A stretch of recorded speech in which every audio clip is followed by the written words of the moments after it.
Breaking news మంచు ఫ్యామిలీలో high drama ఇంకా కొనసాగుతోంది. మంచు మనోజ్ పై ఫిర్యాదు చేశారు ఆయన తండ్రి మోహన్ బాబు. రాచకొండ సిపికి లేఖ రాశారు మోహన్ బాబు. మనోజ్ నుంచి తనకు ముప్పు ఉందంటున్నారు మోహన్ బాబు. రక్షణ కల్పించాలని సిపిని కోరారు మోహన్ బాబు.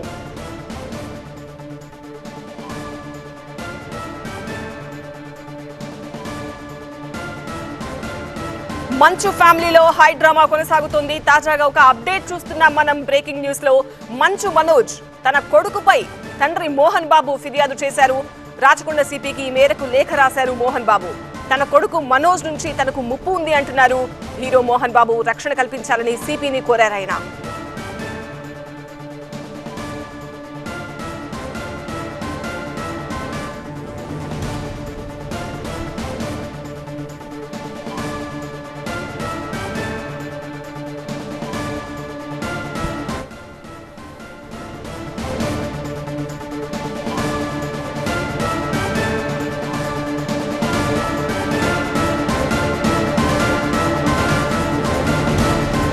మరొక వార్త కూడా మనం చూస్తున్నాము. దీనికి సంబంధించి అంతకు ముందు పహాడీ షరీఫ్ పిఎస్ కు మంచు మనోజ్ వెళ్లారు. తనపై జరిగిన దాడికి సంబంధించి పోలీసులకు ఫిర్యాదు చేశారు మంచు మనోజ్.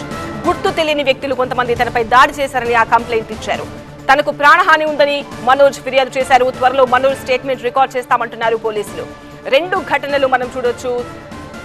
గుర్తు తెలియని వ్యక్తులు తనపై దాడి చేశారంటూ మంచు మనోజ్ ఇచ్చిన కంప్లైంట్ మనం చూస్తున్నాము. అయితే ఈ కంప్లైంట్ ఇచ్చిన తర్వాత కొద్దిసేపటికే మంచు ఫ్యామిలీలో మరొక కంప్లైంట్ కూడా వచ్చింది. మంచు మనోజ్ పై తండ్రి మోహన్ బాబు ఫిర్యాదు చేశాడు.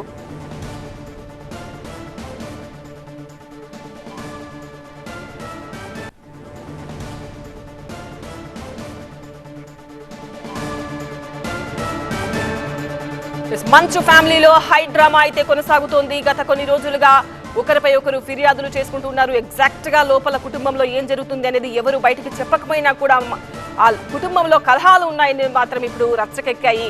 మంచు మనోజ్ పై తండ్రి మోహన్ బాబు ఫిర్యాదు చేశాడు. దానికి సంబంధించిన దృశ్యాలు మనం ఫస్ట్ బాక్స్ లో చూడొచ్చు. రాచకొండ సిపికి మోహన్ బాబు లేఖ రాశారు. మనోజ్ తన కొడుకు మనోజ్ నుంచి తనకి ముప్పు ఉంది అంటూ మోహన్ బాబు ఆ లేఖలో పేర్కొన్నారు. తనకు రక్షణ కల్పించాలి అని సిపిని కోరారు మోహన్ బాబు. అంతకు ముందు జరిగిన ఘటన మనం సెకండ్ బాక్స్ లో చూస్తున్నాము. పహాడీ షరీఫ్ పోలీస్ స్టేషన్ కు చేరుకున్నారు మంచు మనోజ్. తనపై దాడి జరిగిందని ఆ మేరకు పోలీసులకు మంచు మనోజ్ కంప్లైంట్ ఇచ్చారు. కొంతమంది గుర్తు తెలియని వ్యక్తులు తనపై దాడి చేశారని ఆ కంప్లైంట్ లో రాశారు. తనకు ప్రాణహాని ఉందని మంచు మనోజ్ ఫిర్యాదు చేశారు. త్వరలోనే మనోజ్ స్టేట్మెంట్ కూడా రికార్డ్ చేస్తాము అంటున్నారు ఫిర్యాదులు. ఒకసారి రెండు ఘటనలు మనం కంపేర్ చేసుకోవచ్చు. మంచు ఫ్యామిలీలో విభేదాలు అనేది మాత్రం సుస్పష్టంగా తెలుస్తోంది. మనోజ్ తనపై కొంతమంది గుర్తు తెలియని వ్యక్తులు దాడి చేశారు. తనకు రక్షణ కల్పించండి అంటూ మనోజ్ పోలీసులను ఆశ్రయించాడు. ఆ తర్వాత మరి కాసేపటికే తండ్రి మోహన్ బాబు కూడా పోలీసులను ఆశ్రయించారు. రాచకొండ సిపికి లేఖ రాశారు మోహన్ బాబు. తన కొడుకు మనోజ్ పేరు ఇక్కడ క్లియర్ గా ప్రస్తావించారు ఆయన. మనోజ్ నుంచి తనకు ముప్పు ఉంది, తనకు రక్షణ కల్పించాలి అంటూ రాచకొండ పిఎస్ కు ఆయన లేఖ రాశారు. రాచకొండ సిపికి ఆయన ప్రత్యేకంగా లేఖ రాశారు. తనకు కొడుకు మనోజ్ నుంచి ముప్పు ఉంది, తనకు రక్షణ కల్పించాలి అంటూ తండ్రి మోహన్ బాబు ఆ ఫిర్యాదులో పేర్కొన్నారు. మరోవైపు కొడుకు మనోజ్ ఏమో గుర్తు తెలియని వ్యక్తులు తనపై దాడి చేశారు, తనకు ప్రాణహాని ఉంది, రక్షణ కల్పించండి అంటూ పోలీసులకు ఫిర్యాదు చేశారు. పోలీసులు ఇప్పుడు రెండు అంశాలకు సంబంధించి వాళ్ళు ఎలాంటి డెసిషన్ తీసుకుంటారు, మనోజ్ స్టేట్మెంట్ రికార్డ్ చేస్తామని చెప్తున్నారు. మరి సిపి నుంచి ఎలాంటి రిప్లై వచ్చింది, ఏం జరగబోతోంది, సో ఈ కుటుంబంలో ఉన్న కలహాల నేపథ్యంలో పోలీసుల పాత్ర ఎలా ఉండబోతోందో దీనికి సంబంధించిన పూర్తి డీటెయిల్స్ 10 గంటల బులెటిన్లో చూద్దాం.